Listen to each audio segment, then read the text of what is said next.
Today I want to talk about the 5 ways how you can make your husband fall back in love with you again and again and again. And the first one is one that it's called the principle of 5 to 1. It's basically been developed by the psychologist, a very renowned psychologist called John Gottman. And he really studied extensively to find out what makes relationships happy and resilient and fulfilling. And the most important one that he identified is the principle of the 5 to 1. So what does it mean? We want to look into the ratio between criticism towards compliments. If we have 5 compliments on each criticism, then we're in the magical spot. But what happens very often is we look so much into all the negative things that our husband and our partner has done, and our prefrontal cortex is basically focusing on finding and looking for more and more things that is going to identify, that is going to confirm all the negative things that we're already looking and thinking about our partner. So what needs to shift and change is, rather than looking at criticism so much in from passive aggressiveness to defensiveness to dismissal and all these other things that we use that we would label as being negative and criticism, that needs to drop to a 1. And in reverse, we need to look into okay, how can we integrate and implement more compliments into our relationship, into our partnership dynamic. And these can be all the small and little things. And what it does is basically it fills up our emotional bank account.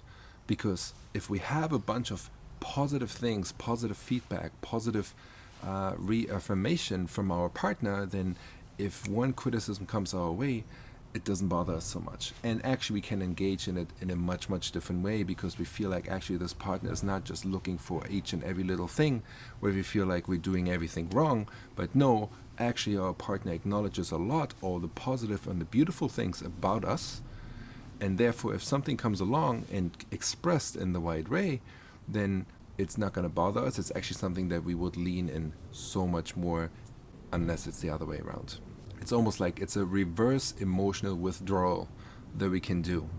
So the second point is over familiarity. What does that mean? It's like we are often so stuck in the same routines, doing the same things over and over again, the same habits, the same patterns, the same everything. There's so much monotony in our relationship, in our partnership. Now, obviously, what's going to happen?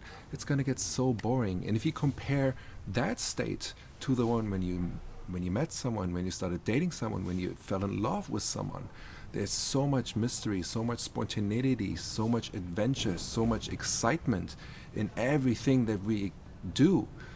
And that's gone all of a sudden. Now, what happens if something is gone? Something so essential, so crucial, that actually helped us and made us fall in love with the other person. Obviously, we fell out of love. So we want to bring that back. Bring that mystery, bring that adventure, bring that spontaneous you back into the relationship. Now, that might be very interesting for you itself, regardless if you're in a partnership or not. Because if we're living a very boring life and there's no excitement in our life anymore, there's no adventure, nothing that sparks our curiosity in the moment, now what's going to happen? Our life feels boring, feels sad, feels kind of disappointing at that point. So change it around. Bring back that mystery. Bring back that spontaneous, adventurous energy into yourself and into your relationship. That's going to have a big impact. Which brings me to today's sponsor. If you're stuck, lost, or confused when it comes to your relationship with men, and you don't know how to communicate your needs to him in a way that makes you feel seen, loved, and heard, then you must see this. Since every woman's personality and circumstance is so unique and so special to you, we have a free relationship assessment quiz that you can take in the link below. That quiz will give you a customizable action plan to give you the love that you deserve, because you're worthy of it and you do deserve it so, so much. So take our free relationship assessment quiz right now. And now, back to the video. The third one that I want to talk about is we need to dress to impress. Now, why do I say this? And obviously, I think all of us can agree, if we dress a certain way, we feel a certain way, we think a certain way, and therefore we act in a certain way as well. So if you can agree, if you go out with your partner or with your ladies and you dress up, you get a little bit dolled up and you feel like you're really feeling amazing, and you're like, oh my god, you're excited, you feel sexy, you're feeling acknowledged in many ways just by the looks of others, or even if you look into the mirror yourself. But if you go out on a date with your partner and you look like just going after work, there's no shift, no change in the way how you dress, so therefore there's also not really going to be a difference in the way how you feel and how you act and how you speak and how you behave. The flirtatious vibe obviously comes out so much more if you dress up a little bit more sexy and a little bit more flirty. So we want to acknowledge the fact that clothes does have an impact on us. So therefore, if you want to feel different, dress different. If you want your husband to fall back in love with you, make him see that woman that he actually fell in love with in the beginning. I can probably guarantee you in the very beginning, when you started dating your husband, when you started dating your partner, you really made an effort to look great, to look good. Not just for him, of course, that's a big part of it, but also for yourself. Because even though you might have not been aware of it in the moment, but subconsciously, it's also making an impact on you.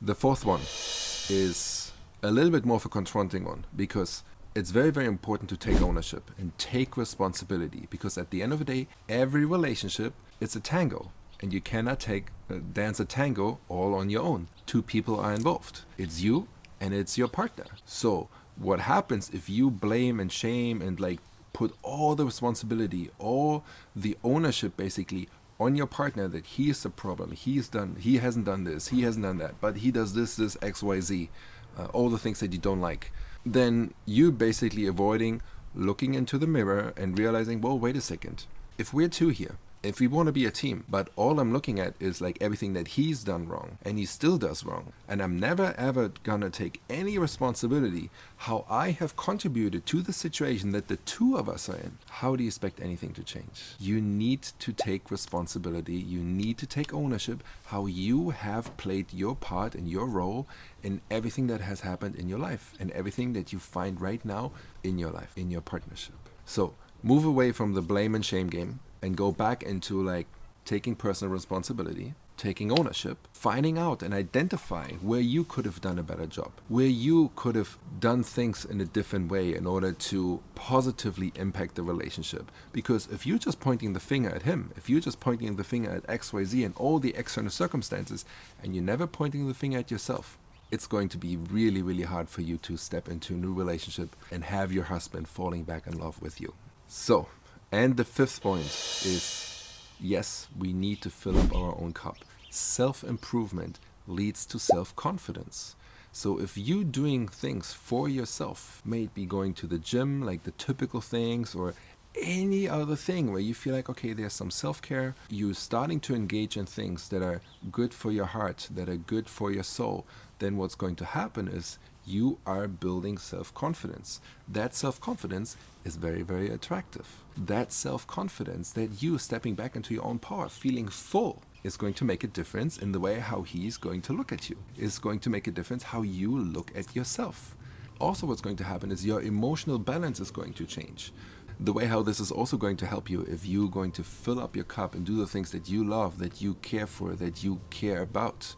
Your emotional balance is going to be a very different one. You're not going to be as triggered as much. You coming home with renewed energy. You feeling more excited. You're feeling more strong. You're feeling more powerful. You're feeling just energized. And that positivity and these new healthy behaviors that you're going to model for yourself, there's a very high chance that he's going to be inspired by that too, and that he's going to model these healthy behaviors of yours. So then what's going to happen? Now you have two people who feel more energized. Now you have two people who feel like they have more confidence. There's more excitement, more joy, more positivity in their life. So obviously you can see how this is also going to have an impact on the dynamic and on the relationship itself. And then on top of it, the way how it also helps you to just fill up your own cup is it reduces this dependency that your husband, your partner, is entirely responsible for your happiness. Now, obviously, this is not going to happen. He's not always going to be in the position to fill up your cup. He's not always going to be in the position to make you happy and give you everything that you need, because you need to learn, this is really, really important, that you can do this on your own. So your husband becomes an addition to you rather than this dependent, like most crucial and important piece that gives you happiness, gives you purpose, that gives you fulfillment. You need to find this outside of it. Otherwise, there's so much pressure on him. That's really dangerous, and that's really not fair. Imagine he would put all of his happiness, all of his joy, all of his fulfillment, all on you. But now you're sick. Now you're just not at your best. Something happened in your life. You lost your job. Maybe something really traumatic happened in your family. Someone died. You're just not at your fullest capacity. So now all of a sudden you cannot give him this happiness. And he's like blaming you because like you have to make him happy. That doesn't work. And it doesn't work the other way either. So we really have to look into how can we become really independent in that regard. And how this all going to happen, the ratio between criticism and compliments, this breaking these habits of staying in the familiarity but actually bringing in some mystery and some adventure and spontaneity back into your life, changing the way how you dress and how you feel and how you think and act, therefore, and really taking ownership of everything that happens in your life, that you understand, okay, there's some responsibility that I have to take. I cannot just look on the outside. I have to look inside.